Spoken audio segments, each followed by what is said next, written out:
The main goal today is to test our shelter plan.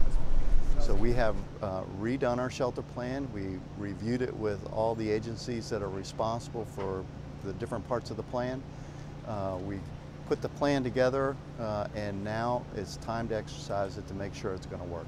The event that we're practicing today is a hurricane that approaches Virginia Beach and makes its way up the Chesapeake Bay. We are under exercise. We are under hurricane warning. So we are expecting hurricane force winds, significant rains, and significant tidal flooding. So that's the exercise. But again, we're exercising the sheltering, we're exercising the unified command here, and we're exercising our emergency operations center.